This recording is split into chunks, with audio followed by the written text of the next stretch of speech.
তিনটা জিনিসের বিরুদ্ধে কখনো অভিশাপ দিবেন না, নিজেই বিপদে পড়ে শেষ হয়ে যাবেন। মারাত্মক বিষয়। অনেক সময় অভিশাপ দেয় যে মরে না কেন, তোর উপর আল্লাহ ঠাড়া পড়ুক, গজব পড়ুক, এরকম অভিশাপ কিন্তু অনেকেই দেয়।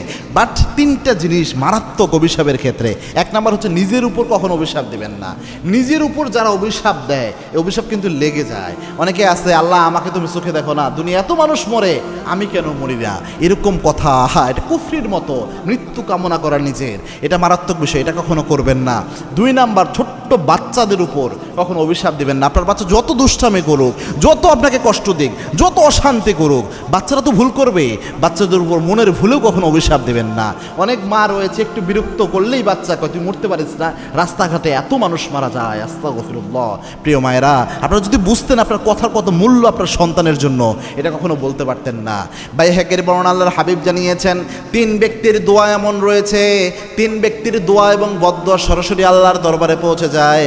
লা হিজাবু বাইনাহু ওয়া বাইনাল্লাহ, তাদের মাঝে আর আল্লাহর মাঝে কোনো পর্দা থাকে না। তার মাঝে আব্বা আম্মা যদি সন্তানের জন্য দোয়া বা বদদোয়া দেয়, সাথে সাথে কবুল হয়ে যায়। এজন্য এটা কখনো করবেন না। তিন নাম্বার হচ্ছে নিজের আব্বা আম্মাকে কখনো বদদোয়া দিবেন না, অভিশাপ দিবেন না, নিজের আব্বা আম্মাকে গালিগালাজ করবেন না। আল্লাহর হাবিব এদের উপর লানত করেছেন যারা নিজের আব্বা আম্মাকে অভিসম্পাত করে। আল্লাহ রাব্বুল আলামিন আমাদেরকে এটা বোঝার তৌফিক দান করুন, আল্লাহুম্মা আমিন।